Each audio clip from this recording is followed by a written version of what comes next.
Welcome to Dodgers Dogs. As you can see, we have a full house tonight. Casey Porter here. So glad that you decided to tune in.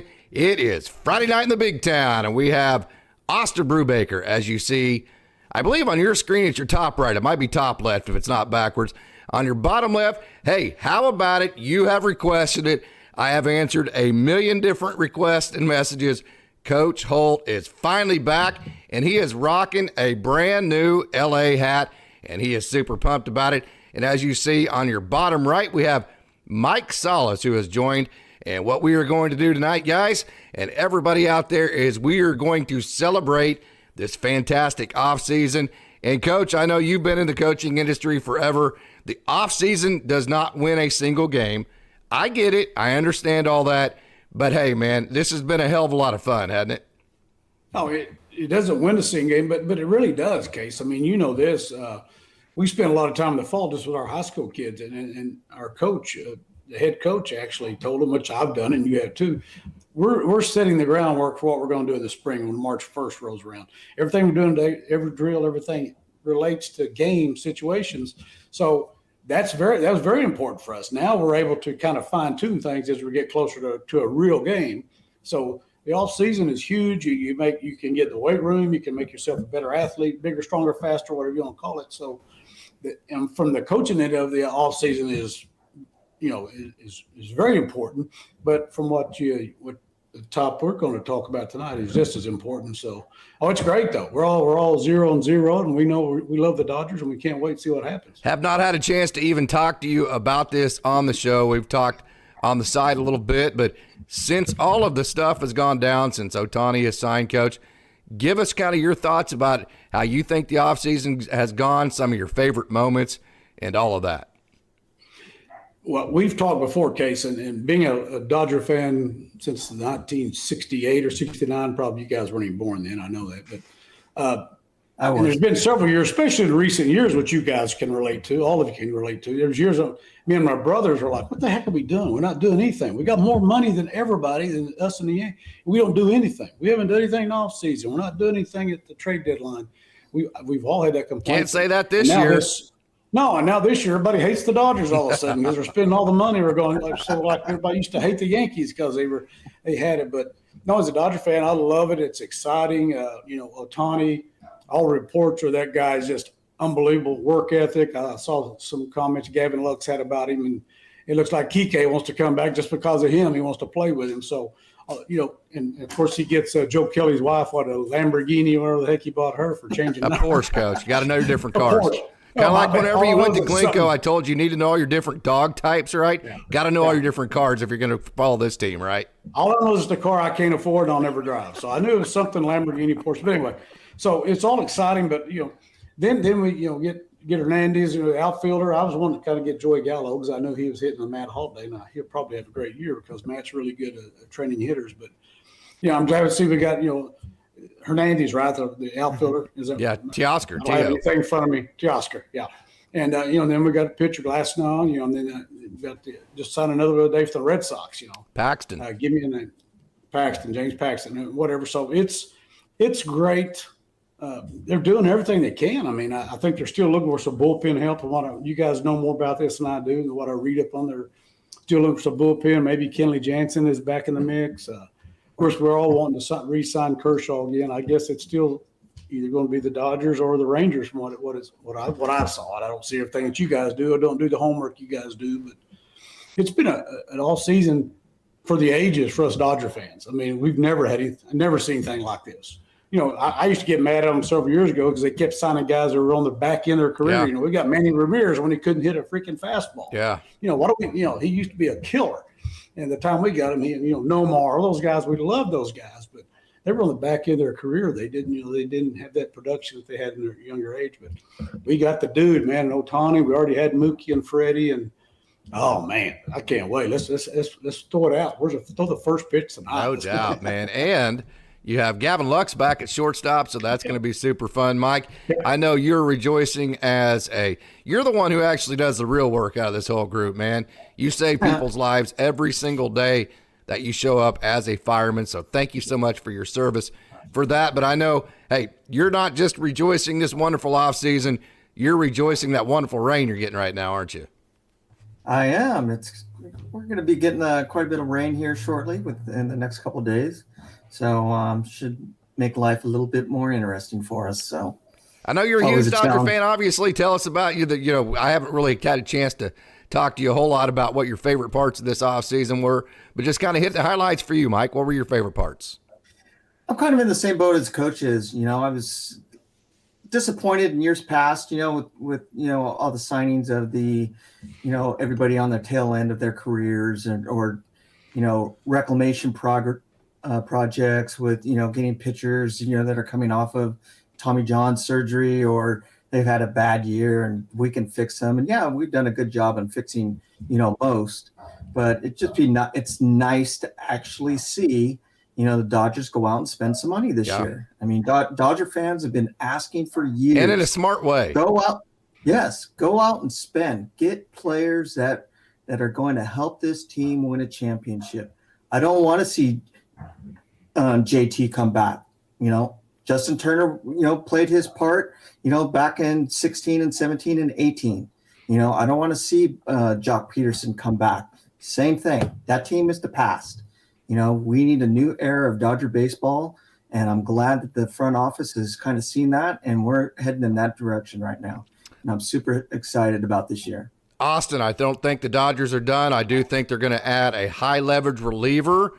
The new name that's popped up ever since – okay, so Corbin Burns goes to the Orioles.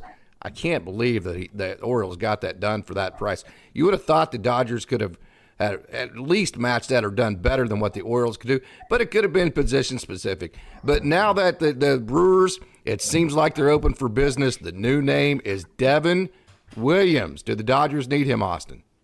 Yeah, that is a really good question. First off, I'll wish everybody a happy Groundhog Day. It's probably a top 3 holiday of mine. It actually is a really big deal here in the Midwest with all the snow that we're getting. We want an early spring. Well, Punxsutawney Phil provided, and we'll see what the Dodgers are able to do with the bullpen as far as getting a high leverage reliever. And right now, the Milwaukee Brewers and the Baltimore Orioles had a trade. Corbin Burns is going to be a Baltimore Oriole. Good for them. Baltimore has been a team that's been in the basement of the AL East. They broke out. They have an incredible farm system. And now they have an ace to go with their staff. Obviously, that is a guy that has been in rumors for the Dodgers. Dodgers went in a different route. They got a Tyler Glass now via trade. And they went out and signed Yoshinobu Yamamoto. So the question right now is, who do the Dodgers target for a bullpen piece, a high leverage potential closer piece? Devin Williams has been one of the best closing pitchers, relief pitchers in the game of baseball over the past couple of seasons. You look at ERA, you look at his strikeout numbers, you look at his baseball savant, it is almost all red, all in the 95th to 100th percentile. Devin Williams, we talk a lot about this, about the volatility of relief pitchers. Devin Williams would be the most sure bet probably that you would get out of relief pitcher. Now, he isn't I'm going to do a little bit of a pushback because I want to look at it through all of the different angles, and I want to find out where there could be a potential flaw on this team and a flaw of going after a Devin Williams, which this is not to say don't go after Devin Williams. This is a potential warning sign that just getting Devin Williams might not complete the job, and that is his splits versus left-handed hitters. If you look at this Dodgers bullpen, they have a lot of guys who can get right-handed hitters out. You look at guys like a Joe Kelly, he can get right-handed hitters out. A Evan Phillips can get a lot of right-handed hitters out. A lot of these guys in the bullpen are better against right-handed hitters than left-handed hitters. And you talk about maybe not trusting an Alex Vesia, maybe not trusting a Caleb Ferguson, or a Ryan Yarbrough to get the elite left-handed hitters out. You look at Devin Williams' numbers over his career, there is a vast difference between his splits between right-handed hitters, which he is absolutely elite and throughout his career has absolutely ridiculous numbers, versus right-handed hitters. He has a 132 expected FIP and a 138 FIP against right-handed hitters. That is absolutely insane. But if you look at his splits, career rise versus left-handed hitters, It jumps up to 354 and 406 for FIP and xFIP. His strikeouts drop down a little bit versus left-handed hitters. So Devin Williams, phenomenal. He's going to be an elite closer type piece. But if you get Devin Williams, is he the piece to get left-handed hitters out in the bullpen? I have very serious questions as far as that aspect, and if he is going to be the best fit, or would it be better to go get a Tanner Scott? I don't think Devin Williams is going to be as expensive as Emmanuel Clase, who has basically 3 + 2 years of control, so 5 years of control. Devin Williams has 1 + 1 a club option that you can go ahead, so you'd be getting him for 2 years of control. And I'm also not 100% convinced that Milwaukee thinks that they're out of playoff contention. They have a lot of really good young pieces, so it's still going to take a lot. They gave away Burns. They gave him away. Yes. Jeez. Well, I will say that some of the guys that Baltimore got back in that deal can be really good, productive pieces going to the future for Milwaukee. But yeah, I guess, but not for what. But man, I don't know. I guess that was crazy. I can believe the deal that they had. The infielder out of New Mexico State, okay. Ortiz, and then the pitcher, okay. For Corbin Burns, the Dodgers could have laughed at. Oh yeah. Our farm system, we could have gave it, so much more. It's just crazy. It was crazy to me what they got for him. I'm just truly amazed by that. If you'd have packaged Michael Busch, now of course the problem is Alec Gamble. Here's the problem. I'm sure they wanted a left-handed pitcher with major league experience, right, Coach? And the thing is, Alec Gamboa and John Rooney, the two guys that are the closest to the major leagues, just got moved to the bullpen. So you know as well as I do, Coach, a lot of times when you're filling out your lineup, it's not necessarily, who is the best guy? It's who fits best in this. When you're putting your best 9 out there, sometimes it's always not necessarily your best 9 baseball players. It's who fits best where. So it may have just been a situation to where they really wanted a left-handed starter that has major league experience, but that goes to, again, kind of some what we talk about some. If the Dodgers would get these guys experience in the major leagues when they're 23, 24, so by the time they are 25, this goes to show how valuable a 25-year-old left-hander with major league experience actually is, right, Coach? Absolutely. That's what we said. We got guys sitting here who are major league ready. You don't know if you'll ever get them in there. If you do, is it going to be too late? Or again, we're going to see them being traded because you're trying to fill out your roster. It's a situation. I don't know.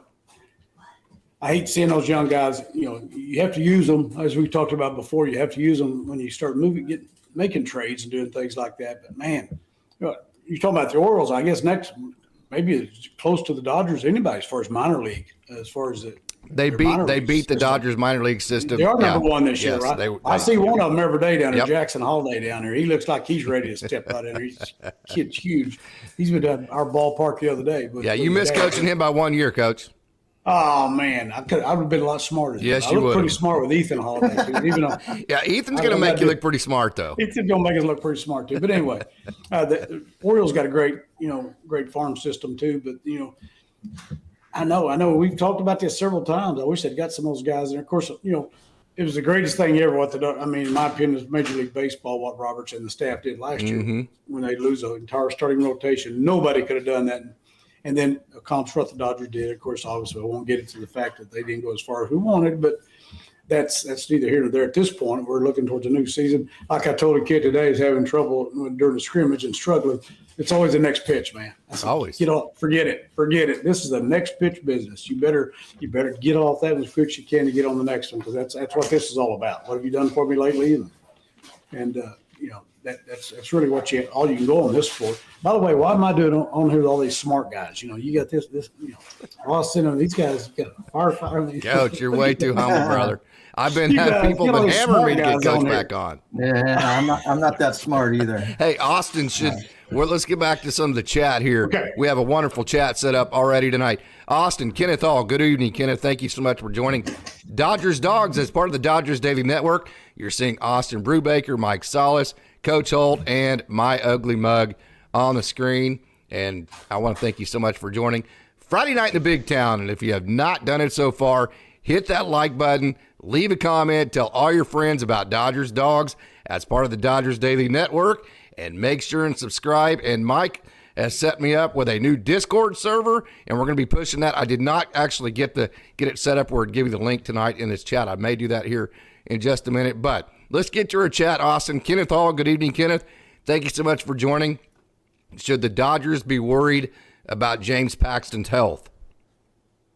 I mean, especially with the news that came out that the contract had been lowered from the $11 million initial offer to a $7 million base salary with incentives for the amount of innings that he's able to pitch. I think there has to be at least a little bit of level of concern from Dodgers fans about James Paxton's health, because clearly they saw something within the medical records, whether you think it's serious or not, that concerns the Dodgers at least a little bit. So, and given his past history of dealing with injuries, I would be a little bit concerned, and that would be something I'd be a little bit concerned about going into the season with the health of several of these Dodgers pitchers, with Tyler Glass now, with a Walker Buehler, and even with some of these younger guys as they get more and more innings, and especially if they pitch them inconsistently between Oklahoma City and Los Angeles, there is going to be concern for the health of these pitchers. The Dodgers are going to have to be strategic in how they use their arms. It's strategic and how they make sure that they stay healthy through the course of the season. James Paxton is going to be a concern for the Dodgers. They're going to be worried about how to keep him healthy. And so now it's going to be up to the Dodgers, their staff, to put their pitchers in the best possible position to be healthy.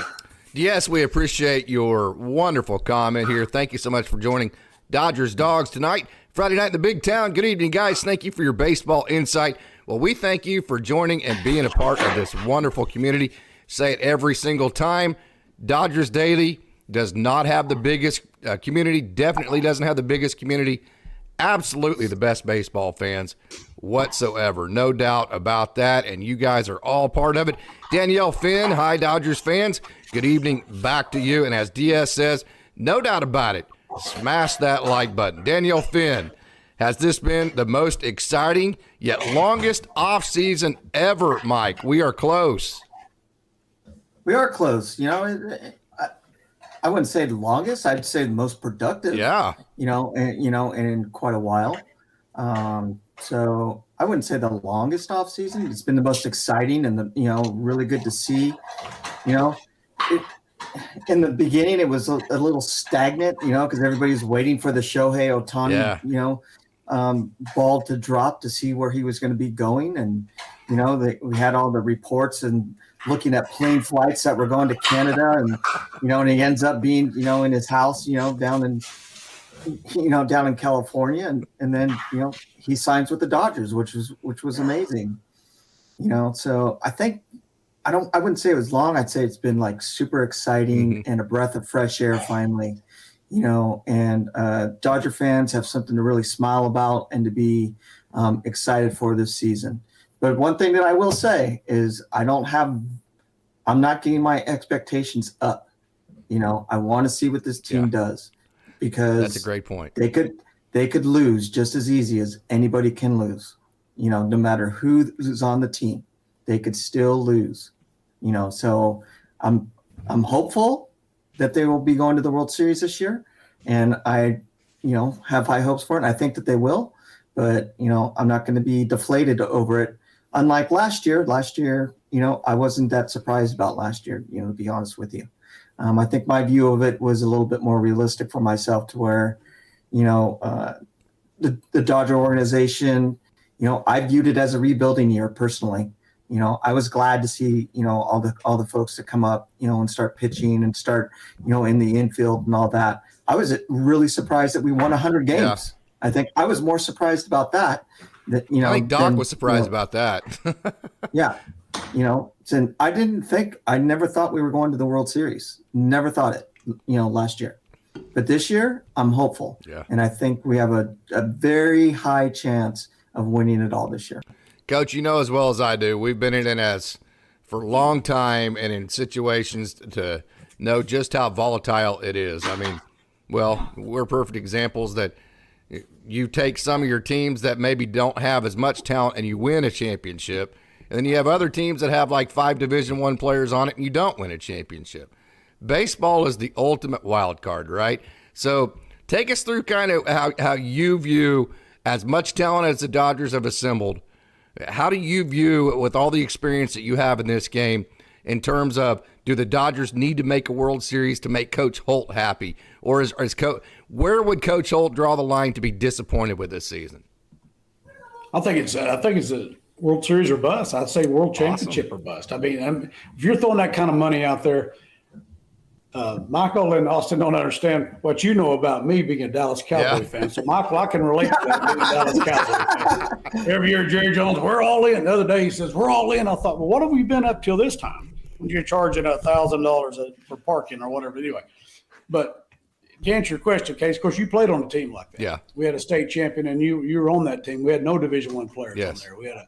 It was a totally solid team. We've seen, as much as I hate to admit, I've always had a lot of respect for Bruce Bochy and the Giants, even though by birth I'm supposed to hate the Giants. Yes. But they won some World Series when they really, go as a wild card. The Cardinals did it one time, and Matt was there in 2011 as a wild card. So that's very well put. The talent is always great. I mean, if that was the case, the Padres should have won it last year with all the cats they had rolling out there. But I think when you go out – Jerry Jones is all in now in 2024, but it's no doubt the Dodgers are all in. Yes. I mean, there's no doubt that the Dodgers are all in. And I think if they don't win the World Series, I mean, you're not ready to slice your wrist or anything. We're not anything stupid here, but I'm just saying, don't win the World Series, it's got to be a disappointment because of, good Lord, us Dodger fans, you got to love the fact that they're all in. No doubt. I mean, there's no doubt they're all in. I love Jerry Jones as an owner. I hate him as a general manager, whatever else he does down there. But yeah, and the problem is he's both because he is the owner, right?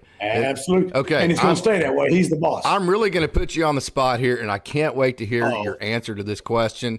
This is going to be must-see TV, Coach.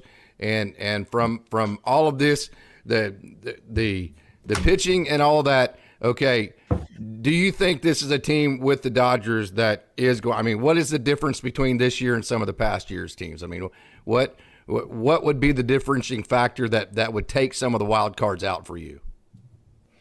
Well, I mean, we're going to put an offensive lineup out there. It's going to be, they've got a great lineup. They've had one. The Braves are an amazing team.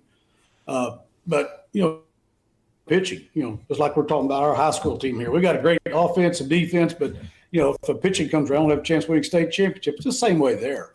I mean, last year what you had, we're looking at Kershaw. If he's available, it's the middle of the year.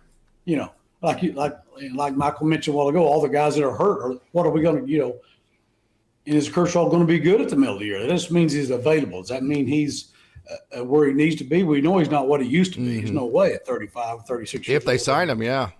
If they even sign him. Yeah. So, I think this team, the offensive team ought to be out of this world. I mean, I just get, as far as the major league level, but as we know, when it comes down to it in October, it's going to be the pitching, and our pitching got blew completely up, in October. Do you like that? I mean, are you totally sold on the pitching that they got? I mean, Yamamoto never threw an inning at the major league level. You've got Glass now, who's been hurt. Paxton. I mean, are you totally sold on this? No, because Mitch, I think Austin, the Dodger Dogs are driving me nuts. You didn't know I had these props here, the Dodger Dogs. These are the Dodger Dogs. Thanks, honey. What? Melissa to the rescue. Getting our Dodger Dogs out of here. So there's some variability to the pitching. You're saying, okay, well, last question before I move over to Austin. I got some questions for Austin, too. Well, I got a follow-up, Casey, for both you and the coach. Because I agree with who was it? With Craig. In my opinion, what the team has been lacking is leadership. Yeah. In there we have a solid team. That's there. We have the players that are there now. So in both of your guys' opinion, for 2024 and beyond, who is the leader? Oh, that's easy. Of this team. Who's it going to be? Who's the one who's going to step up that's there? And my second part to that is we have all these new players now. As you well know, Coach, you need cohesion. You need buy-in. Is it going to be easy or is it going to be difficult this year? Because I think, in my opinion, that's going to be a big struggle for the Dodgers this year. There's no doubt about this. You see the super teams in NBA basketball, they don't always win either. They do sometimes, but it's the same thing. You have to have cohesiveness. Baseball is a negative sport for individuals. It's a game of failure. You got to be you fail 7 out of 10 times, you're a great hitter. There's no other sport in the world like that. So and leadership is huge. Who's the leader in there? Manager can't do it all. I remember Casey's dad used to always say your coach shouldn't have to ride you like a dog every day. In other words, you need to get yourself amongst you. You guys need to show leadership, do your part, as a team to get that cohesiveness. And it's not something you can just wish and walk in there and Roberts can walk in the clubhouse and go, hey, we got to get some cohesiveness. It doesn't work that way, especially with these. You're talking about full grown men here. Every one of them's a millionaire. They're worth more than anybody coaching them. Yes, they make more than anybody coach them. So you're not going to go in there and demand if they respect you or demand they're a cohesive unit. It's going to have to happen. So as you mentioned, Michael, who's the leaders on that? You need leadership. Shohei.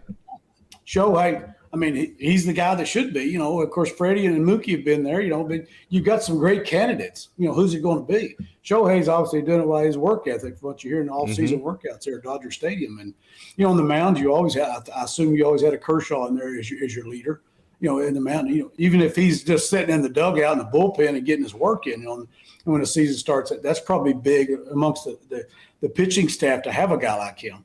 Yamamoto, I mean, he was getting major league hitters out in the World Baseball Classic. Sure I think that's why he got what he was making those guys look stupid there. Even though he hasn't thrown a game in a major league game, he has lit up some major league hitters. So that's why he got what he got. But yeah, you're absolutely right, Michael. The leadership, the cohesiveness.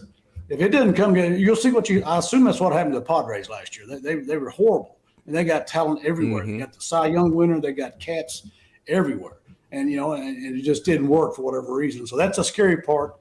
Because you got the highest paid player in Major League history on the team. You got a high paid Japanese pitcher that's coming from the MPB.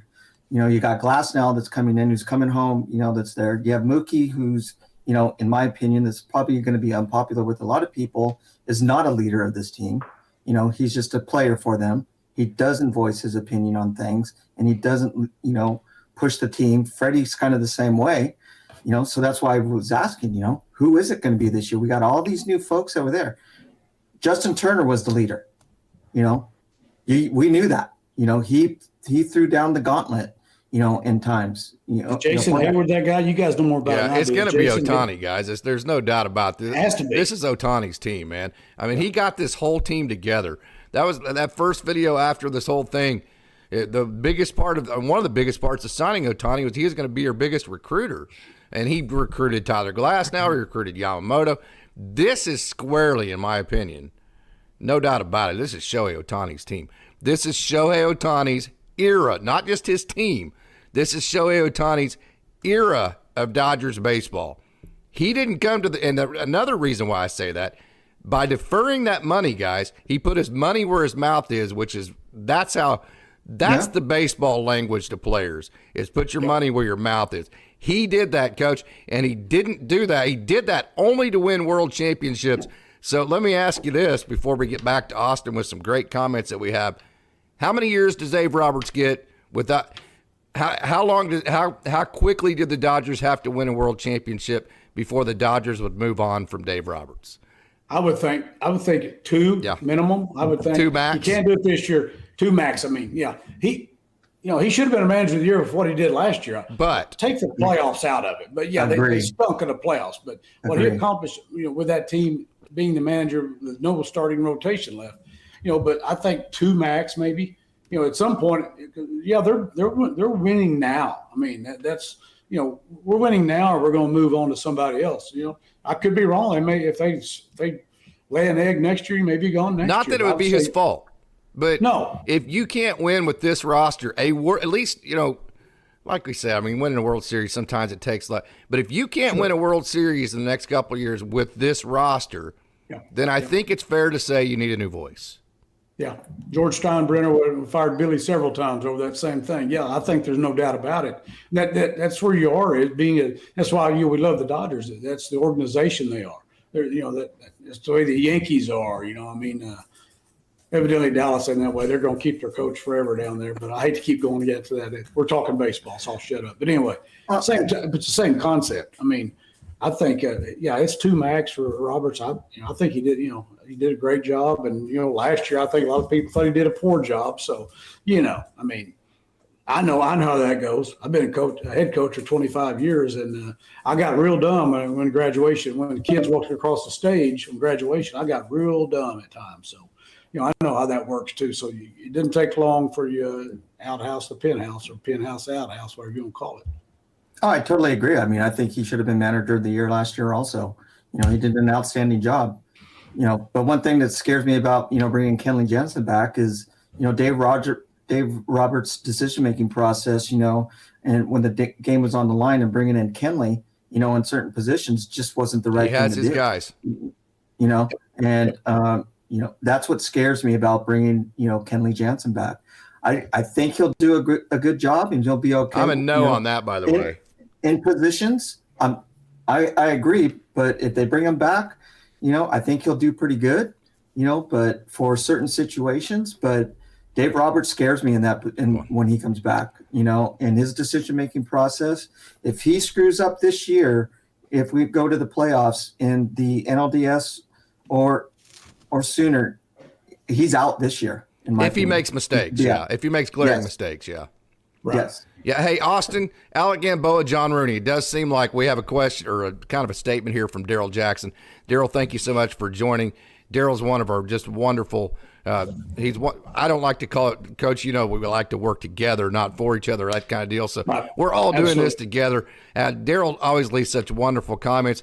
Alec Gamboa, John Rooney. It does seem like they're being a little bit disrespected, a little bit jumped over. These are 2 guys that are very talented. John Rooney has the best pickoff move in all of baseball. Matter of fact, he's picked off so many guys in his professional career. He actually has added up to a 9-inning game. Alec Gamboa reached 99 from the left side. If you take away, the beginning and the end of last year, Alec Gamboa was dominant. So it seems like they are getting jumped over. And then also kind of tied with that, being a left-handed pitcher, Blake Snell is out there. Address those issues, Austin. Yeah, no, that is some really good questions. We've talked a lot about Alec Gamboa, John Rooney being that next wave of left-handed bullpen pieces that are in this Dodgers system. Both have incredible talent, yet they don't have any room for them on the 40-man roster right now, which is why I think they're getting jumped over a little bit, why they're getting overlooked. You look at all of the guys on the 40-man roster right now, it's very hard to identify guys that you don't like on this 40-man. Even guys towards the back end that some Dodgers fans might not know a ton about, like a Gus Varland and Ricky Manasco. Those guys are real dudes. There's a reason why the Dodgers have them on the 40-man roster. So I think with where the Dodgers are at in their roster, as far as their goals, we talked about it, they have to win a World Series within the next couple of seasons because you have to do it during the prime of Shohei Ohtani, Mookie Betts, and Freddie Freeman. This is going to be your best opportunity to win a World Series,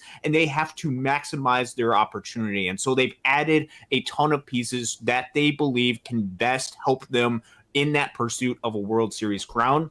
That means adding a bunch of veterans. That means adding a bunch of talent, but that also limits some of your ability to have some of these younger guys come up, not just that are on the 40-man, but that also limits your ability to add guys onto that 40-man and then find room for them in the major league. So Alec Gamboa, John Rooney, both incredible. If the Dodgers don't go out and get a left-handed bullpen piece, you could see them, especially with Tony Gonsolin and Dustin May going onto the 60-day injured list, find ways to capitalize on John Rooney, Alec Gamboa. Although if you look at this bullpen, it's very tough to see. Even guy like Kyle Hurts.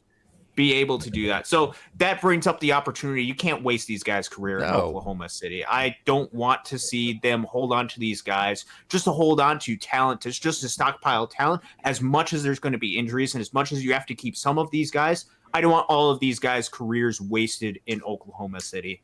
Now, for Blake Snell, I haven't seen any real news about him signing anywhere. As far as I know, it's been reported that he's had maybe one offer during this off season, and that was, I believe, from the Yankees. Who is his so agent? I don't know. Do we know? I don't remember exactly who his agent is, but I think he's with Boris. Is he a Boris? Okay. Yeah, I think the last three are like him and Bellinger are the holdouts. And I think they're both Boris. Yeah, so with Blake Snell, obviously the reigning National League Cy Young Award winner, there's a lot of good things that you like about Blake Snell. There's also a lot of warning signs if you look at the underlying numbers, if you look at some of the FIP, the xFIP, the walk numbers. Did we see the best version of Blake Snell? And as he gets into his older seasons, as he gets to age 31, 32, 33, and you have to give him a long-term deal, are you going to end up regretting that? I think a lot of teams have. Yeah, I think I think that plays a part of it, but I think a lot of teams are moving more towards the maximizing the contract that you're giving out to players and not spending money on players that have produced in the past but won't produce in the future. You have to pay for future production, which is why the Dodgers paid Yoshinobu Yamamoto as much money as they did. Not as he's 25 years old, and they're getting him during the prime of his career. I think with Blake Snell, he's going into this market, and he's got a lot of really good things, and somebody's going to get a great pitcher out of it. But during the back end of that contract, I know, the back end of that contract, how is that going to look? I don't think he's an option right now for the Dodgers. I think their rotation pretty much is set for the starting rotation. It'll be interesting to see where he ends up as a free agent. Just one thing, show note, Casey, I'm seeing that we have, looks like a limit of an hour for these calls, so I might jump off and then jump back on. Well, we're gonna take it to me here in about a couple of minutes, and then we're gonna all re-sign back on and get Sounds right good. back after it. So I'll be able to do that. I think we have like maybe 7 or 8 more minutes there. Hey, this one's for you too, and this actually went to me, but I think you would know this better. Devin Williams asking price. What do you think it would be, Austin? Ooh, that's a really good one, and it's interesting because is Milwaukee going into full sale or full, we want to bring up this next group of young players? Milwaukee has a ton of really talented young players on their roster, and I still think they're going to be decent. And with the National League Central still being one of the weaker divisions in baseball, right next to the American League Central, I think they still have a chance to be competitive. So I'm not entirely sure if Devin Williams is going to be available. He will not cost the same as Emmanuel Clase will, just because he has 3 possible less years of control than Clase does. So he's going to, I honestly don't know what he's going to require. Maybe something similar to the Corbin Burns, although I don't know what the difference is. Bullpen versus starting pitcher. Corbin Burns for 1 year, Devin Williams for 2. I'm going to guess it's going to be somewhere similar to that price range. Maybe 2 good, solid prospects, which is one pitcher and one position player, be my guess. Something around that, minus the draft pick that they got, is what they would be looking for. And they can wait as long as they want. They can wait till midseason when teams start to get desperate for bullpen pieces. If the Dodgers want Devin Williams, they can get him. And they can get him with guys that they have duplicates of. It's really that simple. Hey, guys, let's go ahead and take a 1-minute break on this. And then as we do that, let's go ahead and reconnect, and we will start again. So we're going to take a 1-minute break. We will be back in 1 minute. We have lots of questions. Hey, if you're in the lobby, please don't leave. We'll be back in exactly 60 seconds. Okay, thank you.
All right, here we go.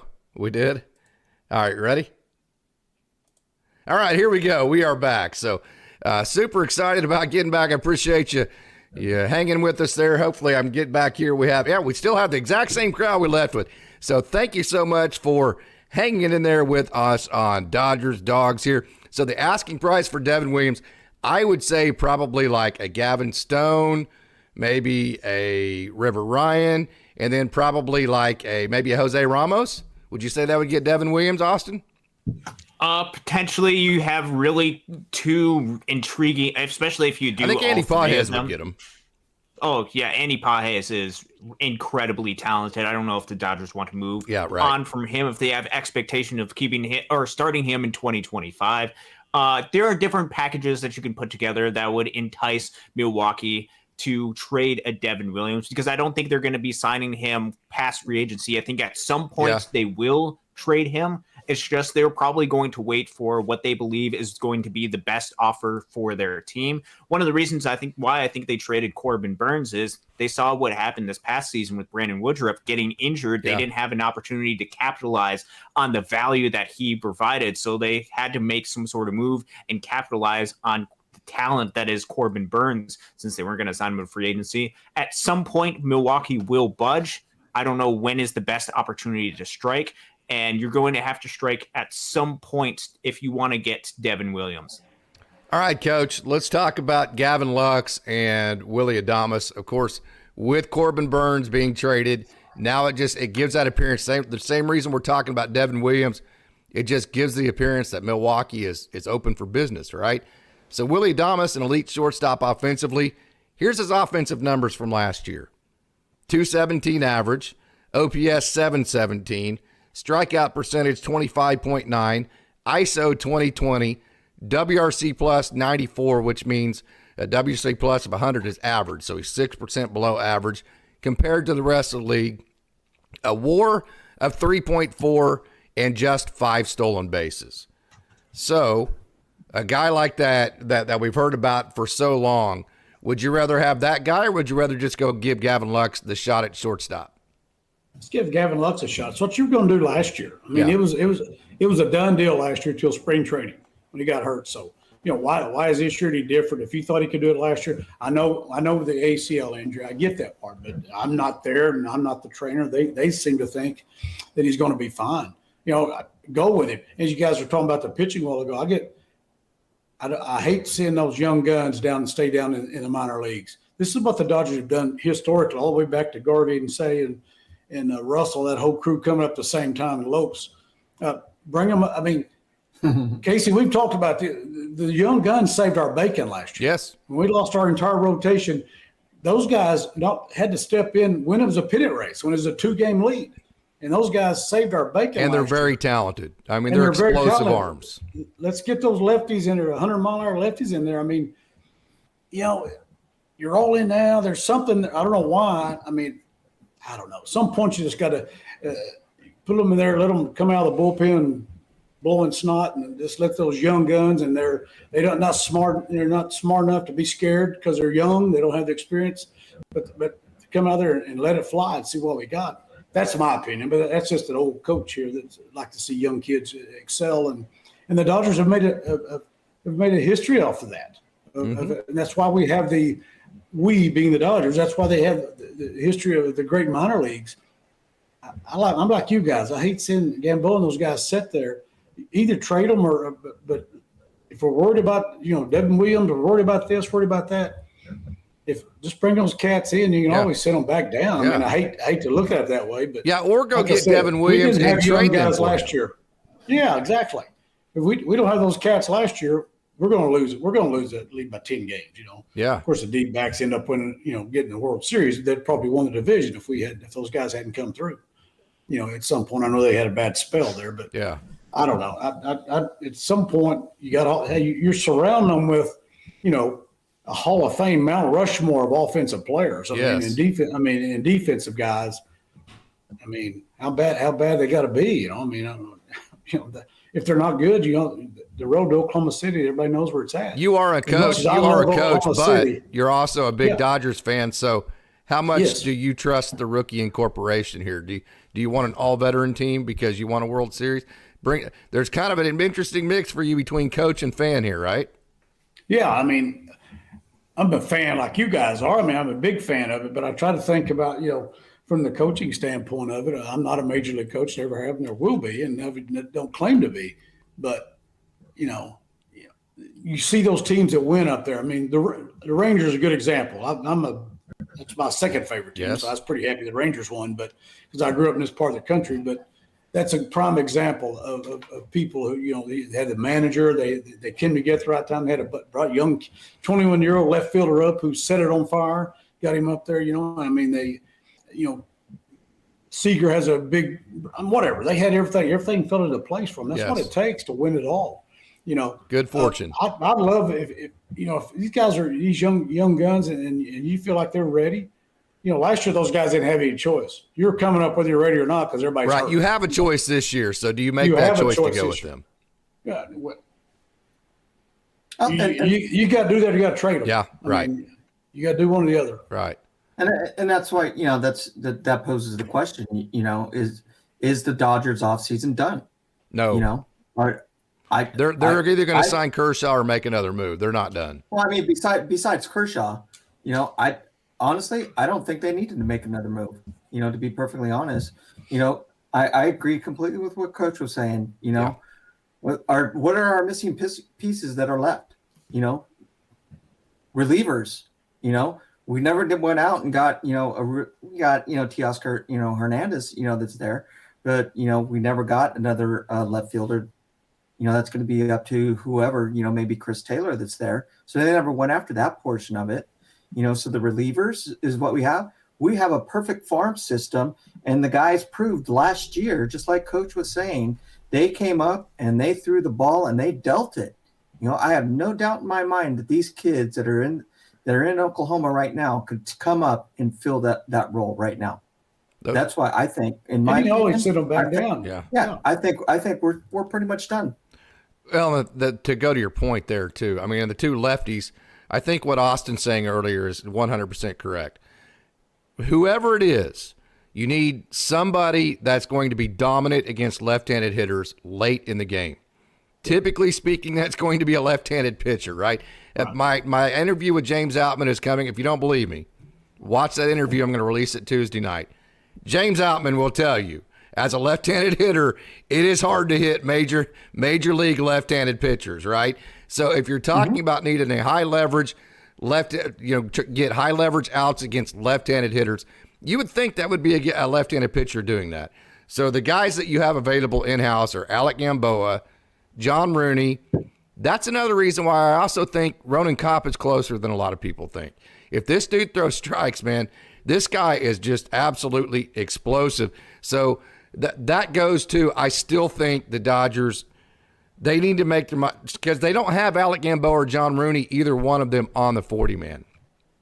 So it's Caleb Ferguson, that guy, that's going to get all your left-handers out in late inning games. Is that guy Ryan Yarbrough? No. Is that guy Alex Vesia? No. The only guy I think it could be in the 8th inning to get the lefties out would be Caleb Ferguson. So you got to make your mind up right now. Is it going to be him? Is it going to be Alec Gamboa or John Rooney?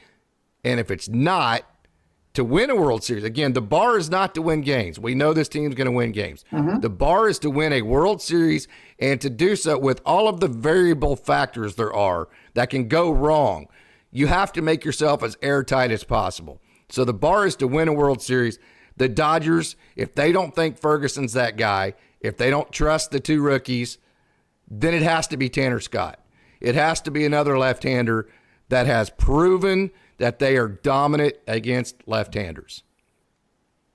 Yeah, I think that is something that is really crucial for the Dodgers as they're looking at their roster. Look for whatever holes that you can, that left-handed dominant hitter out.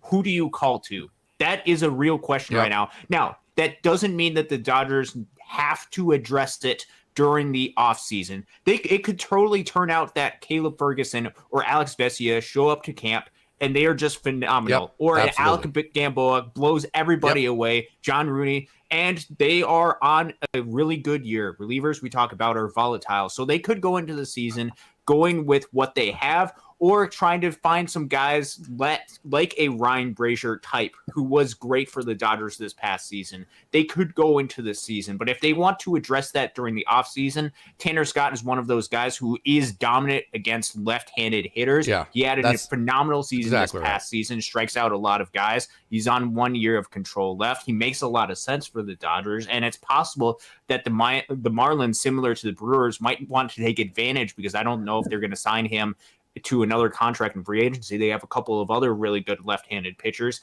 He makes the most sense for the Dodgers to go after if they want to address it during the offseason. It's totally possible for them to just sit back and wait and see what they have, wait to see who is good, who is hot, because it could be also that Tanner Scott might have had just a career season this past season in 2023, and he might not be great in 2024.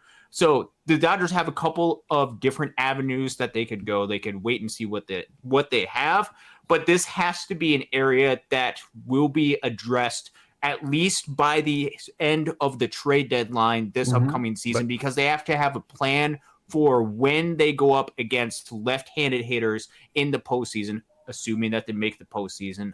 I think we're all assuming that they will. When they do that, and when they go up against dominant left-handed hitters, who are they going to call upon? That is one of the questions with this roster right now. Yeah, and the problem is, we've seen with the wild card, if you wait, you have so much competition with all the other teams because nobody's out of it now. So every day you wait, your competition for all these guys just increases. So the price goes up.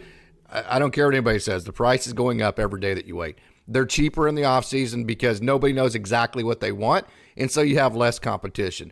Okay, Orioles get Corbin Burns. Some analysts have said comparable package from the D's would have been Bush, Sheehan, Peyton Martin. Would you guys have pulled that trigger? Absolutely not. What's the Bush part of it? Yes, but Sheehan and Peyton Martin, absolutely not. Not at all. I wouldn't have even considered that. Yeah, just for 1 year of Corbin Burns? Yeah, no. And here's the reason why. It's not necessarily value versus value. This is what I always try to tell people about trades. It's not, hey, this team gets this value, that team gets that value. It's fit versus fit, right?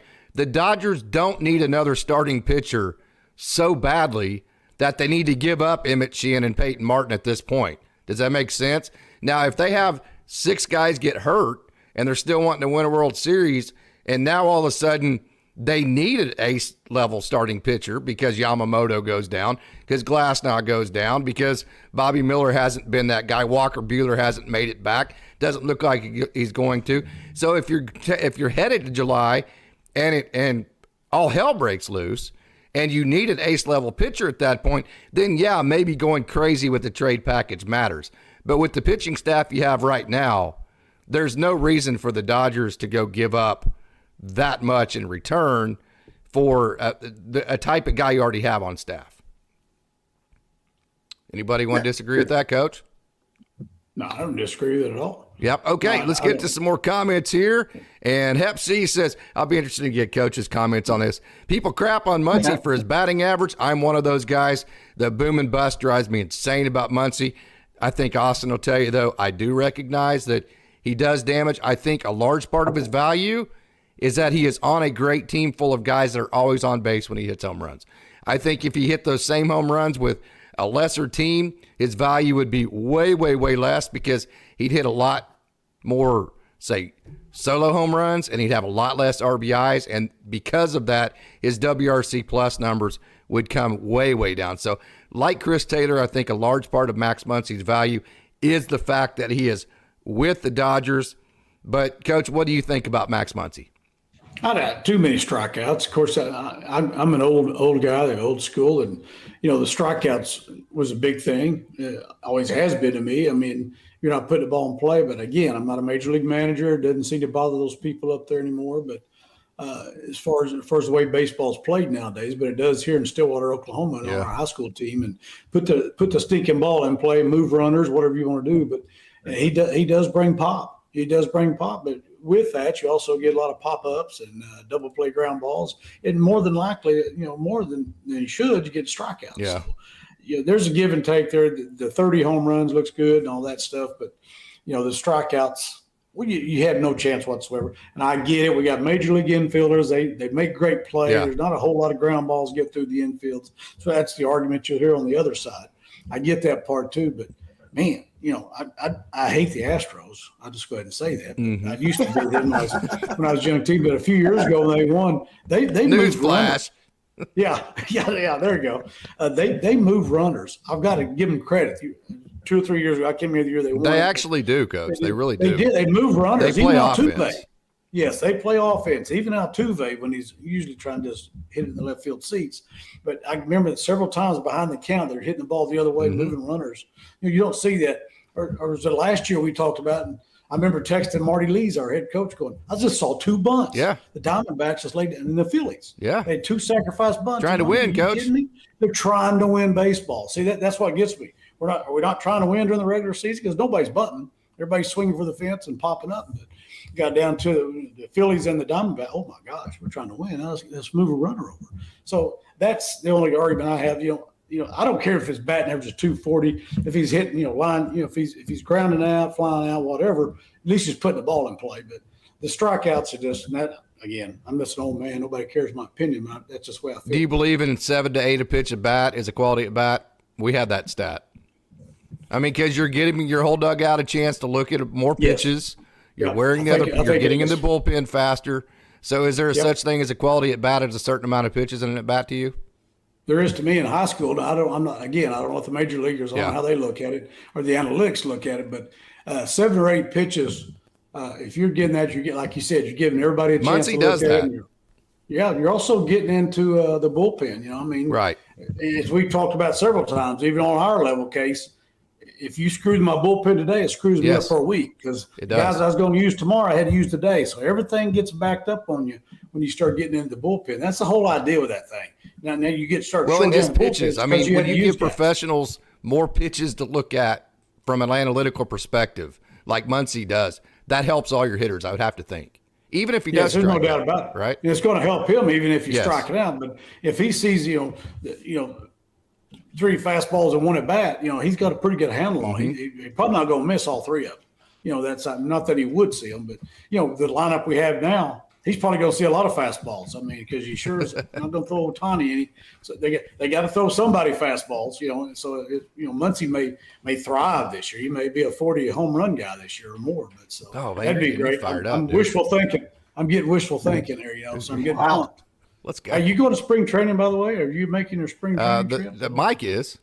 I don't know that we are. Good. I don't know that we are. I go every year. Yeah. Oh, man, I probably saw you out there. I'm ready to go back. I hadn't been in a couple of years, but nothing like Camelback Ranch and a Dodger dog and watching baseball. And a much smaller wallet nowadays, right? Yes. Okay, hey, Austin. We have a comment here. Rourke Stevens, good evening, by the way. Rourke says he's very happy with this offseason so far, but still like to see more starting pitching for the lineup. Honestly, a solid closer at the back end. I'm not necessarily on the closer thing because I think Evan Phillips can do that. I am strictly on the left hand, get whoever you have to get at the back end of the bullpen to get lefties out. I think people are I'm of the opinion that people are stuck on this closer thing. I think Evan Phillips can get the last 3 outs. I think Joe Kelly can get the last 3 outs. I think the Dodgers have several people that can get the last 3 outs. What they don't have right now, that is just slam dunk to me, is the left-handed dominator. That is to me priority number 1 for the Dodgers. So, okay, if pitching, here's a question here from Norm Lee. If pitching is still an issue, why not trade for Skubal from Detroit? I think I know what your answer is going to be there. Or Mason Miller for Oakland, Austin. Yeah, I'll just go out and say it. Skubal will not be dealt right now. The Tigers are in a state where they feel like they're going to be competitive in the American League Central. And I'm a little bit in Tigers territory, still have a little bit of Tigers fan in me, very much so.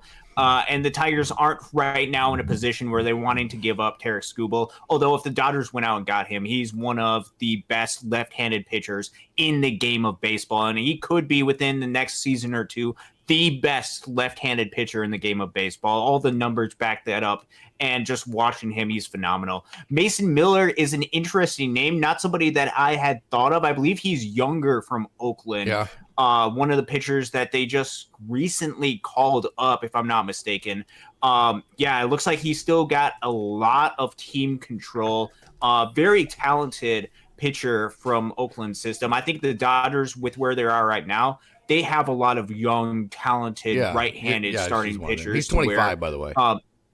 Yeah, and I don't think that he would fill out a need. Plus, with Oakland, they're going to be looking for all the guys they possibly can that are within the early stages of the pre-ARB deals. That's where Mason Miller is. So I don't think he is going to be a fit for the Dodgers, and I don't think that's something that the A's would consider unless they get a whole bunch of young, controllable prospect type players for him. And I don't know if getting Mason Miller is going to be significantly better than the young, talented, right-handed starting pitchers that you already have in the system. The Dodgers don't need any more starting pitching, in my opinion. That is just absolutely not a need. I mean, you have too much how it is. You got James Paxton finished it, in my opinion. Walker Buehler comes back, and then the insurance plan is you have Glass now, who's been injury prone, Paxton, who's been injury prone, Buehler, who's injury prone, Yamamoto, who's still adjusting. So to deal with all of those variable issues, as far as not being able to exactly predict how many innings each one of these guys are throwing, the Dodgers have Nick Frasso, the Dodgers have Kyle Hurt, the Dodgers have Emmett Sheehan, they have Michael Grove, they have Gavin Stone. Then if they need, they have Alec Gamboa and John Rooney, who have been starters. They have River Ryan. They have enough starting pitching. All of those guys, every one of those guys that I just mentioned are as talented as Mason Miller. And by the way, they're all the exact same age. Matter of fact, Landon Knack's 1 year older than Mason Miller. So I would prefer it. Now, a Tarek Skubal, if he just fell into your lap and like they just gave the Tigers, just said, hey, here, take him, right? I mean, kind of like Freddie Freeman, like you take that, right? Okay. Every single day, yeah. But yeah, but the Dodgers are not looking, there's no way they're looking for starting pitching. They weren't willing to go get Jesus Luzardo when they needed a lefty. They proved to you that they needed a lefty because they went and got the lefty with the exact same profile with James Paxton, right? So they proved to you they weren't willing to give up the prospects when they needed a lefty. So now you wouldn't think they would give up prospects when they don't need anything starting pitching wise. That's kind of where I'm at. Let's get back to some more comments here. Dustin Dugan, thank you so much for joining tonight. The Braves are just as good, if not better, than the Dodgers. My biggest fear is they go all in like this and never win because the Braves are just better. Coach, sometimes that happens. I mean, you have great teams, and the margins are slim, aren't they? No, especially Major League Baseball. I mean, it doesn't take long. Like I said, I think I've seen some publications had the Braves still rated as the number one team in the National League, and their lineup is outrageous. I mean, it's just stupid. And they got the pitching, they got everything. But kind of like last year, I think everybody got on the bandwagon where they set out. Then they weren't sharp when they came back. And they know how to win a World Series. They know how to do it. They've done it. That's big. Absolutely. They've been there. So the Braves aren't going away. So the Dodgers got the work cut out for them as far as winning the National League. There ain't no doubt about it. And, you never know what the D-backs are going. They had a good run. How's that going to affect this year? Who knows? Because they were kind of up and down last year, even though they were very talented the whole time. So, but, I don't. The Braves aren't going anywhere. So I was kind of like what Michael said earlier. I'm not all sold that this is a done deal, but from the Dodgers' viewpoint of the money they've thrown out there, it's got to be a done deal with them. I think heads, maybe something will happen. I hate to say heads will roll, but they don't show in the postseason again. Something's going to have to change. Mike, make a case for why the Dodgers would go out and get Willy Adames. Well, let me make a quick comment, because this kind of irks me in a way with these comments like that. It's like, are the Braves really better than the Dodgers? They have dropped the ball just as hard as the Dodgers have last 3 to 4 years. Mike. They were supposed to win it all, and they lost just like the Dodgers did. Same thing last year. You're right. Yeah. Great point. It happened last year. It happened the year before, and the year before that. they were the number one team, and they never made it. And this is a totally different Dodger team outside. If you want to look at it, from the pitching staff, yes, totally different. You got that big banger right there in the middle of it now. So yes, the Braves were way better than the Dodgers were last year. Yep. But Dodgers won 100 games. They still went into the playoffs. That was there, and they lost. Exactly the same thing with the Braves. Mm-hmm. They lost in the first round also. So you got a generational talent there in the middle of your lineup to go along with what you already had before. Dodgers had a good offense last year. Had a tendency to disappear at times, but for the whole season, for the whole body of work, they had a great offense last year. Just wasn't always there when they needed it, but that's Major League Baseball for you. Here's a comment from Craig. Coach Roberts is a good clubhouse manager, bad in-game decision maker. Lance Lynn is an example of that in the playoffs. I don't think that was necessarily his. I think that was him and the organization all putting the starting pitcher together there. But I will say, as much as I love Dave Roberts, and Coach, this isn't throwing anybody under the bus because, hey, baseball is the ultimate, hey, let's sit around and talk about it later type thing, right? Yep. So what is your opinion on that? I mean, I know that – I think I know. I'll let you just go with it. Well, before last year, I would have kind of said the same thing. I would have thought there were a lot of questionable decisions in clutch situations in previous years, and and of course, I just thought he was phenomenal last year during the regular season. What they were able to accomplish with what they were dealt as far as the pitching staff, and you get into I liked when the season was over, the general manager and all them. There wasn't one person. It was a total fiasco of the playoffs. They stunk. The starting pitching stunk. Everything, nothing was there. That's not just Dave Roberts' fault. You know what I'm saying?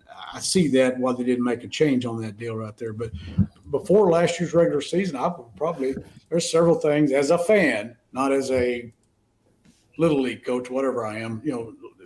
Looking at somebody else's stuff. You're definitely not that, Coach. You're way too anyway, looking at somebody else's stuff. But I'm just saying, as a fan, I would have had a lot of questions about some decisions made in game. I'd totally agree with that. Mm-hmm. All right. As we continue on with some of our wonderful comments here, we have a comment from Dustin Dugan. He sees Kendall Williams on social media a lot. What about Kendall Williams? He is in Los Angeles right now, made his way up to AAA last year. 2-seam, 4-seam, splitter guy, also with the slider. Not on the 40-man roster. Austin? Yeah, he's not on the 40-man roster right now, but he's moving up this Dodger system. Spent a little bit of time this past season, injured, joined maybe in May, June, Great Lakes, pitched really well, moved his way up to Tulsa, and he started to move his way up this organization. He's still behind a lot of guys on this depth chart, especially because guys are on the 40-man roster, but you see him, he's out there on social media quite a bit. He's out there working out. He's doing everything he can to build up his profile, to try to give himself a chance. By the way, if you haven't given your buddy, your family, a Groundhog Day present yet, Kendall Williams, I believe, is on Cameo. And you can go ahead and purchase a video from Kendall Williams, a personalized message, and be able to give that to one of your friends or family. No, Kendall Williams, no, he's very talented. Another one in line for you have the funniest sense of humor. Just a little bit. Kendall Williams is incredibly talented. And I'm very excited to see the progress that he's going to make this season. Hopefully, he's going to spend a lot of time in Oklahoma City, although that rotation is going to get incredibly crowded depending on who they have up at the big leagues and who they have to stare down in the minor leagues. But I think he's still going to get his opportunities, and I think he's going to try to take the advantage of them. He will at least be in AAA to start with. I would say there's less than a 5% chance he makes his major league debut, and not because the Dodgers aren't big on him, not because he's not good, just because of the massive logjam that you mentioned. Okay, guys, does any of y'all's schedules change when spring training starts? Do you make it a point to watch every single game in spring training? I know Austin and I, we turn it on about the 6th inning because that's when all our boys come on, right? Mike, does your schedule change? Absolutely right. Well, no. It doesn't change. I mean, I'm there, so I get to see all the games. But when I get home, I really don't pay attention to spring training once I get home, because I'm kind of preparing to get my tickets gathered up for the the games that I'm going to in the regular season. DS says Austin, Luzardo, and Scott trade. I think that coop has flown, don't you? I think the Paxton deal ended that, don't you? Yeah, I would say that's more than likely closed with the James Paxton signing. Obviously, Casey and I made a really good push for a Jesus Luzardo, Tanner Scott trade package. We pushed for that for quite a bit. I think with the James Paxton signing, as long as there isn't an injury going into camp, I think that is probably unrealistic. And I don't think the Dodgers were willing to meet the price point for 3 years of Jesus Luzardo. I think they would rather go the 1 year James Paxton, try to reach some of that upside, and then maybe next offseason, once Luzardo has 2 years of control, if he's still on the Marlins, maybe they go after that. I think Tanner Scott is still a very realistic option for the Dodgers, especially because we've talked a lot about wanting to get left-handed hitters out. And one guy that we haven't mentioned and one team that we haven't mentioned that the Dodgers might have to go through in the postseason, the Philadelphia Phillies. They realistically should have beaten the Diamondbacks. And they have a roster that's built for the postseason. Absolutely. And you're going to have to get Bryce Harper out in the postseason. So Tanner Scott could be a guy that you get to get Bryce Harper out. Exactly. That is exactly right, Austin. That is 100% right. Hey, Mike, thank you so much for putting the link to our new Dodgers Daily Discord in the chat. What this is going to allow us to do, guys, you're going to be able to go right on this Discord. You're going to be able to leave comments. You're going to be able to tell us what you want, questions, anything you want. It's going to allow us to communicate directly. You're going to be in charge of that as much as I am. You're going to be able to direct chats. We're going to be able to have different types of live shows we can do if we grow this thing. So definitely check out that Dodgers Daily Discord. Coach, this one's for you. Lux is healthy. He hits over 260. I know you like the bat-to-ball skills and the speed options from Gavin Lux. Do you trust him defensively, though? If he hits over 260, I think you have to. Yeah, right. Good point. If he's a 220, 230 guy, you got to have something. You got to have something. There's been a lot of offensive shortstops.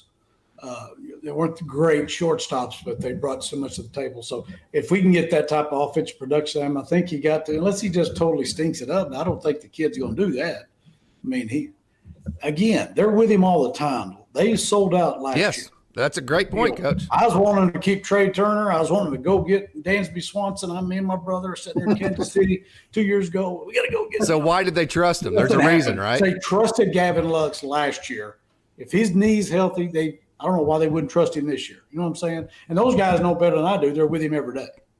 That is a great point. If the Dodgers, hey, it's kind of interesting because the same people that would have to admit the Dodgers do the best job in evaluating talent, developing talent, it's those same people that are evaluating Gavin Lux and trying to give him a chance at shortstop.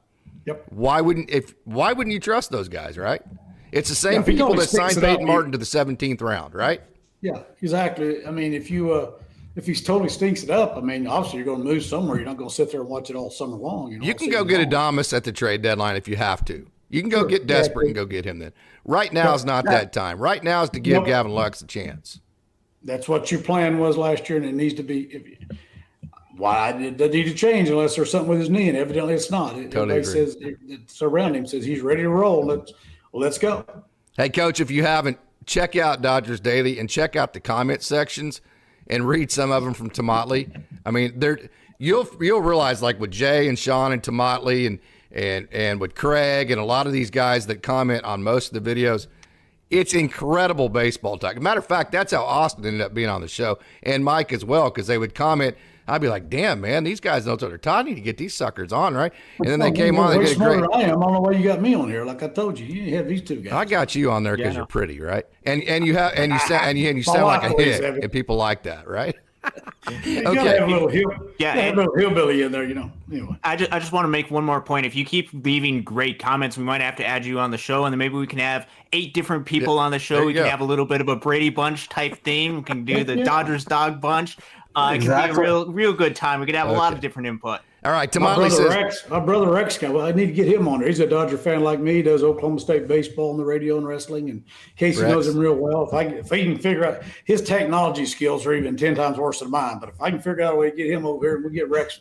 You got it, man. Hey, you got it. That'd be fun to do. Hey, figure it out. Tomatley is exactly on the same page with me as to why I think Lux has a chance to be a better fit for this team than Adames, and that's because we have enough power guys. We have enough swing and miss. I mean, do you really want Willie Adames and Max Muncy to be the left side of your infield? Both guys, I mean, Austin says this all the time. He's our statistician, right? You got the old coach with Coach Holt. You got the little less old coach with me. You got Mike, who's analyzed the Dodgers and all their prospects for like 20 years now. And then you have the young statistician that likes all the advanced analytics. You got it all right here, right? Okay, so Austin would tell you, you can have one Max Muncy on the club, but you can't have much more than one Max Muncy in terms of offensive profile with that type of swing and miss. So to Motley's case for Gavin Lux, Mike, is that he provides a fit that the Dodgers don't have in the sense that he's a bat-to-ball skill type of guy. Would that make sense to you, Mike? No, I completely agree with that. I mean, I have all the faith that Gavin Lux is going to be coming in this year and proving his point. And I think he's going to come in with a little bit of a chip on his shoulder saying, see, I am the starting Good point. Shortstop. Great point. For the Los Angeles Dodgers. I've been saying this for the past 3 years that I should be, and I'm going to show you why this year. That's there. Before his injury, he was a decent hitter. I think he might be a little bit slowed up, with his knee injury until it works out a little bit more. I don't think he's going to have the speed, that he had, but I think he's going to be able to steal bases. I mean, but let's be honest, how many bases did the Dodgers steal last year? They didn't do that much. Yeah, but Adames only stole 5. Yeah, I mean, Lux at least stole 8 in 2022, right? I mean, he should be stealing 20 bases, in my opinion. Right, but what I'm saying is just because his knee injury is there doesn't mean that he's going to be stealing more bases or less bases because they don't do that much in the first place. This there. So I think Gavin Lux is going to come in and, because the bottom of the lineup, what is the bottom of our lineup? That we have. I'm hoping Outman's 9-hole right in front of Mookie. Are we going to be able to produce? When that time is critical, you have Ohtani, you have Freeman, you have Smith, you have Mookie that are going to be getting on base. Well, then you got the 5, 6, and 7 hitters that are in there. Are we going to be stranding runners on there because they're struggling? That's there. So I don't think Gavin Lux is going to struggle like that. I think he's going to come in there. I think his bat-to-ball skills, he's going to put the ball in play. He'll put it in the gap. Especially on this team, because that's what they're going to need out of him. And I think he can. Yeah. They're going to say, Gavin, we just need you to put the ball in play. That needs to be your role. Exactly. And I think he's going to do that and be a good shortstop. That's there. Because let's not forget, everybody's favorite shortstop is who right now, who went to the Rangers. He didn't have his first 2-3 years with the Dodgers. I remember they trade Corey Seager, get rid of Seager. Yep. It's his first year or two. By the way, Gavin Lux has a higher outs above average than Corey Seager does. So from a defensive metric perspective, advanced analytical perspective, Gavin Lux has been a better major league defender than Corey Seager. But my point is like the Dodgers stuck with Corey Seager and they gave him the chance, and look what a player he is now. Gavin Lux has that same potential. I agree. In my opinion. Well, and two, kind of what I'm saying about Lux too, Coach, is that it's not, is Gavin Lux better than Willie Adames? Is it his skill set a better fit for what this club actually needs out of their shortstop at this point? I'm of the opinion that Gavin Lux's skill set, his speed, his dynamic type of play, his ability to steal some bases, his ability to put the ball in play, get on base in front of Mookie Betts to turn it over to the cavalry. That was one thing that James Outman said in our interview I'm going to release Tuesday, was that, hey, I would like to be the guy that's being the impact guy, but I understood last year I was the guy that needed to turn it over to Mookie Betts. And so I approached it that way. Who better than Gavin Lux he is the type of guy that could have improved a whole lot last year. But, I looked at a couple of projected lineups. Lux is hitting eight or 9 hole. Altman's, 8 hole. He's 9 hole. Yeah. Whatever you're going to be down there. Lux is a perfect 9 hole. A guy who can turn the lineup over and get on base. Lay a bunt down. I mean, that's what we're talking about. He's not going to be a launch angle guy. We don't want a 280-foot fly ball for an out. Give me a line drive, give me a hard ground ball. He's pretty yoked, Coach. He's pretty yoked. You seen him lately? I know. Okay, but go ahead. I'm just saying, I don't need a 280-foot fly. I sound like a coach again. I yell at my little guys there. Don't hit those 280-foot fly balls aren't any good. You're not on base. You can't, Right. as they said many years ago, you can't steal first base. Nope. So we got to have you on base. And I think, he has a skill set to do that. And that's what this team needs. You got to play Yes. a big boppers. Yep. You don't need big bopping out of Gavin Lux. Turn the lineup over, get on base, move runners, do your job that way. Let the guy who's got 800 million or whatever Otani's got, 700 million, whatever, have that guy get up there and do his thing. And the guys in front of him are pretty dadgum good too. So like I said, the offensive lineup is outrageous. It's going to be fun to watch. I think even the days they don't have good days, it's going to be fun to watch because I think that's going to make the one. difference. The days that they're not hitting home runs, they're going to be a better offense this year than they were last year. Yeah, I agree. 1 through 9, I agree. Hey, Roy, good evening. Thank you so much for joining. Roy's another one that just leaves awesome comments. Dodgers are in a good place, says Roy. We can reassess at the trade deadline. Some of our youngsters might surprise us. I understand what you're saying, Roy. Will not surprise anybody on this screen if they all come out and kick ass. It won't surprise anybody here, right? No, those absolutely not. Yeah, I say that because we obviously have a ton of confidence in all these guys. Hey, Austin, Vargas and Michael Grove for Devin Williams. Any chance that gets it done? That's from Showtime. That would be interesting. I would do if that, they were but- able to pull that off. If they would do that, that is a move that the Dodgers would make. I don't know if Milwaukee would bite on that deal. I think they would probably wait to see what they could get. And I'd also have to look to see how Vargas would fit on Milwaukee's roster if they're needing a Miguel Vargas to play a third base. What kind of some of their holes on the roster are. I'm not entirely familiar with that. That is something that you have to keep in mind when making these deals. But I would say that would be an offer that the Dodgers would do. Yep. I don't know if Milwaukee would make that trade right now. Hey, DJ Jesse, what's up? Back to you. DJ says, what's up, guys? Showtime. Yeah, there's their to Motley. Braves had to step up on us last year. Not now, though. We have the pitching advantage. That's the difference. We have the pitching at the top end that we didn't have last year. We have starting pitching at the back end that we didn't have last year. I would totally agree with that. Hey, Nando, thank you for your comment tonight, and thank you for joining. It is Friday night in the big town, and we are celebrating a hell of an offseason for the Dodgers here on Dodgers Dawgs as part of the Dodgers Daily Network. Don't forget, if you haven't hit that like button, if you haven't left a comment yet, not in this chat, just a regular comment, please go and do that right now if you don't mind. Dodgers could have offered a better package for Burns, says Nando. They could have, yes. Why didn't they? Mike, why didn't the Dodgers go get Corbin Burns for a better package than the Orioles offered?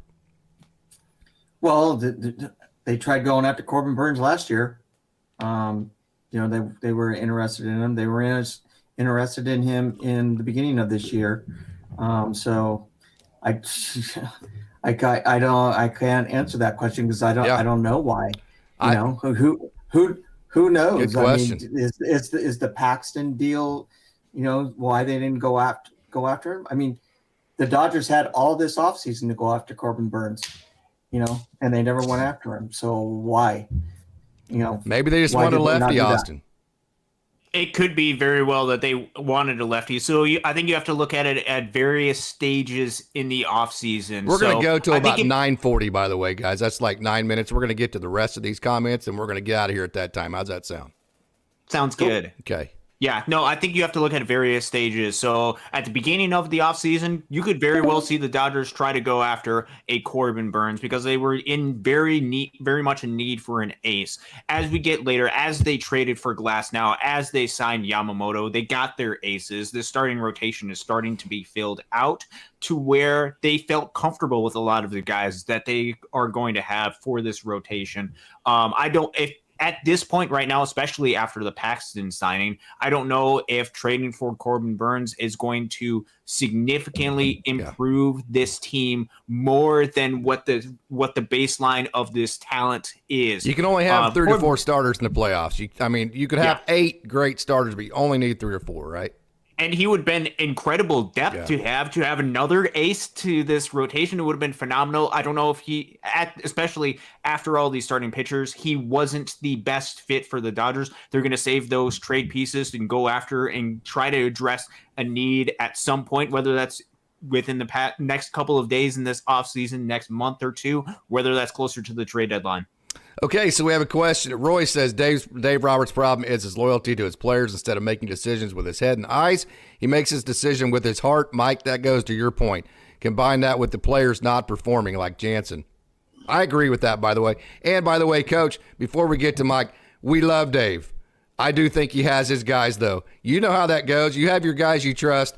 And if you put a bunch of guys in your dugout that you trust, that's who you're going to put out there, right? That's the concern with Dave Roberts. And I've made that mistake.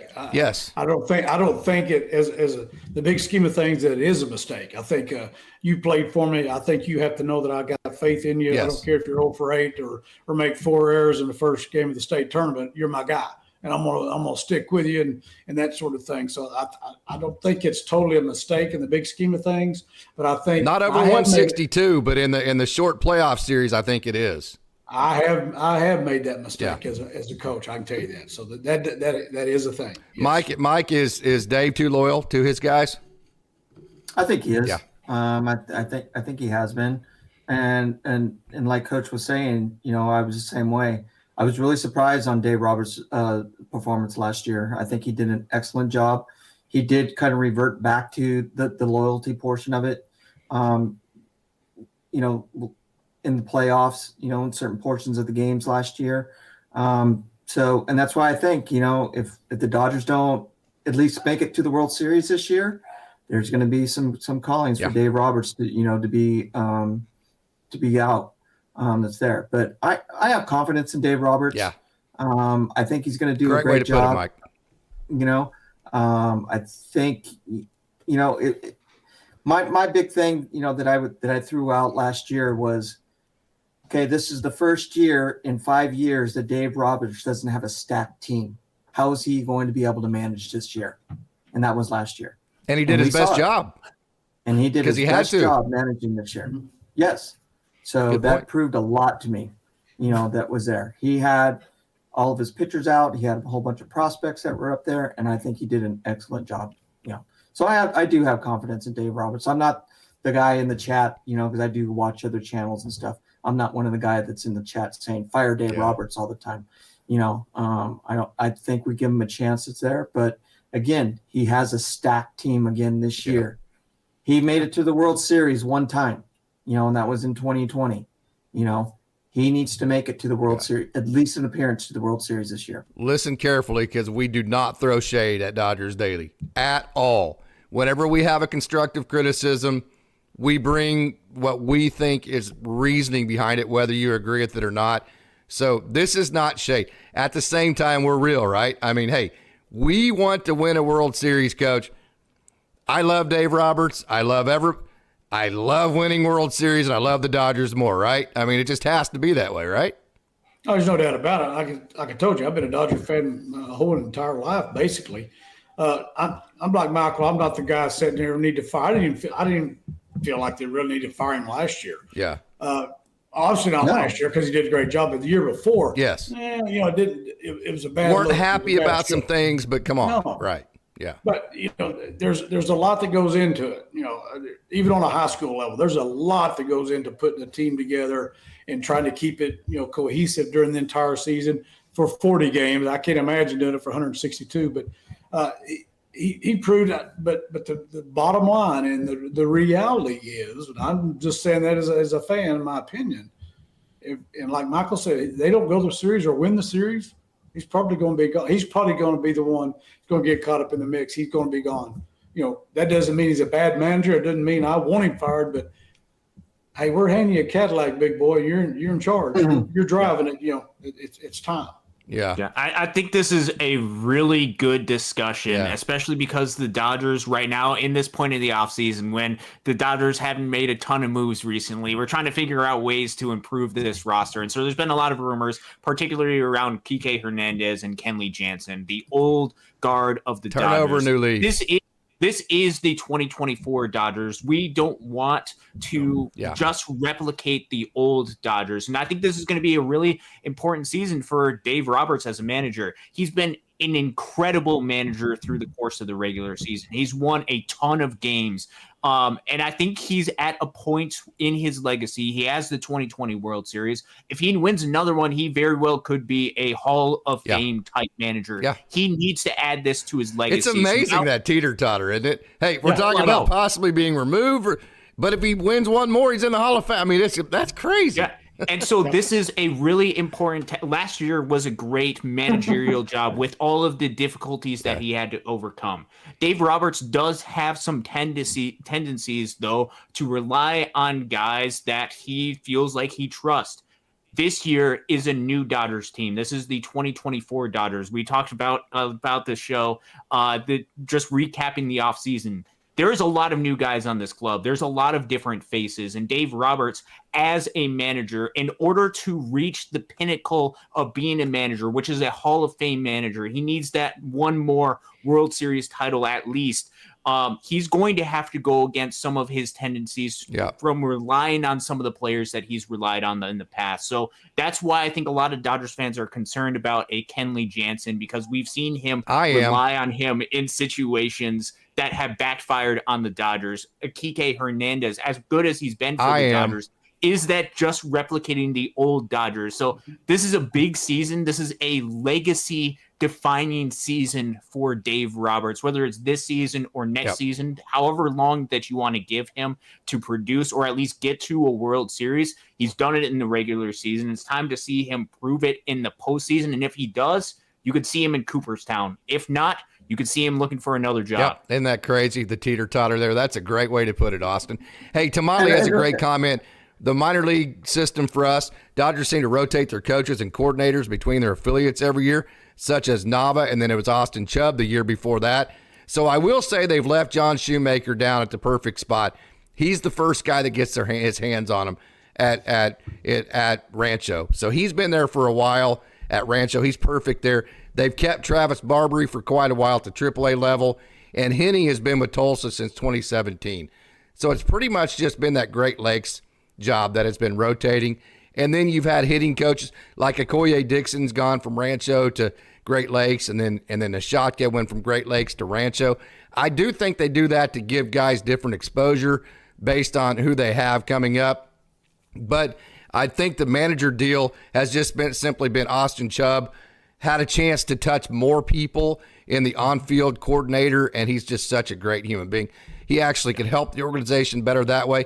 Plus, they needed a position to put Daniel Nava in because he is a rock star, and because Daniel Nava is a rock star, you're not going to be able to keep him in a high A position very long because he is just better than that, right? Yeah, the Loons have definitely been spoiled by the past couple of managers they have. Even going back to 2018, 2019, when they were at the low A affiliate, they had John Shoemaker. Then they move on to 2 years of Austin Chubb, who, as you mentioned, not only is a great manager, but a better human being, just an amazing guy. And then Daniel Nava was obviously a rock star and phenomenal.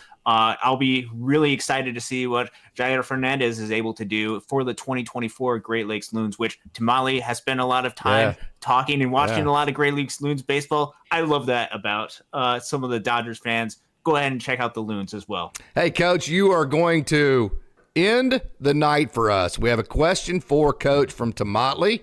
Do you think shortstop requires a specific kind of personality and temperament? And does Lux, from what we know of him, does he have that temperament as far as how he carries himself? I think your catcher's more your leader on the field. They handle every pitch of every game. They got their hands on it. They're calling it, whatever. But your shortstop is, even on our, send a lot of signals. He's giving a pitcher. I don't know how the Dodgers do it or the big league level, but our shortstop gives a lot of signals. And, there's a certain temperament that maybe, I've only got a certain number of trips to the mound, so I need that guy to call timeout and go in there and talk to the pitcher, or get the lineup set up there, or help us out and get positioning, or go make the right play on the cutoff play. They're going to be involved in more of that stuff than the other infielders. So there's the temperament is somebody steady, good, very good defensively with a steady mental makeup about them that they're going to get the most balls hit to them. They're always going to have the most errors because they're going to have the most opportunities, most chances hit to them. So they have to have the shortest memories. They got to have a short memory, like I told this young man today. go to the next pitch. It's the same way there. And these guys wouldn't be at that level. Gavin Lux wouldn't be where he is if he didn't handle that already. There's probably no question on that part. Now, this is his first time as the major league shortstop for the LA Dodgers. You know, it's a big deal. So, That's a big deal. It's a big deal. Big deal. He I don't think he'll change, but I think they've got faith in him, and I got faith in them. So, and that's all I can say, man. Hey, Casey. Yes, sir. Let's end it with this, and I'll start it. Dodgers in 6 over the Astros. Oh, my gosh. How about that? For the hot take of the night from Mike Solis, good evening.